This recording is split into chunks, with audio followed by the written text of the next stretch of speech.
Parliament ఎన్నికల ముందు నాయకత్వ మార్పు అవసరమన్నారు ఎమ్మెల్యే రాజగోపాల్ రెడ్డి. సీఎల్పీ సమావేశానికి హాజరైన ఆయన అసెంబ్లీలో ఓడిపోయిన నాయకత్వంతోనే లోక్సభ ఎన్నికలకు వెళ్తుంటే జోష్ రావటం లేదన్నారు.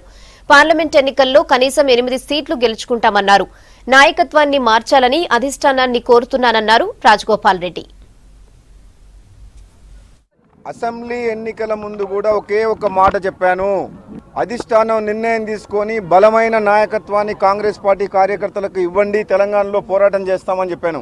अगर आज के तारीख में भी अगर लीडरशिप चेंज करे तो बहुत अच्छा है पार्टी के लिए. क्यों बोलते जो लीडरशिप के अंदर हम लोग फेल हो गया है, सेम लीडरशिप के अंदर మళ్ళీ అదే లీడర్షిప్ ఆధ్వర్యంలో మన పార్లమెంట్ ఎన్నికల్లో మళ్ళీ అదే లీడర్షిప్ తోటి పోతుంటే కొంచెం క్యాడర్లో ఉత్సాహం వస్తలేదు. కాబట్టి ఉత్సాహం రావాలంటే కొంచెం కొత్త నాయకత్వం వస్తే పార్లమెంట్ ఎన్నికల్లో ఉత్సాహం వచ్చేది. కాబట్టి అధిష్టానానికి సూచిస్తున్న మార్పు ఒక నాయకత్వ మార్పు జరిగితే కొంచెం కార్యకర్తలు ఉత్సాహం వస్తుందని చెప్పి ఇప్పుడు కూడా నేను భావిస్తాను. పోయే వాళ్ళని బలవంతంగా మనం పట్టుకోలేము. వాళ్ళ వ్యక్తిగత కారణాల వల్ల ఏదైనా సమస్యల వల్ల పోవచ్చు. కానీ ఉన్న వాళ్ళందరం కలిసి పార్టీని ఏ విధంగా బలోపేతం చేసి ప్రజల పక్షాన పోరాటం చేద్దాం. పార్లమెంట్ ఎన్నికల్లో ఏ విధంగా మనం ముందుకు పోదాని మీద చర్చ నడుస్తుంది. తప్పకుండా కాంగ్రెస్ పార్టీ మళ్ళీ భవిష్యత్తులో ముందుకు వస్తుంది.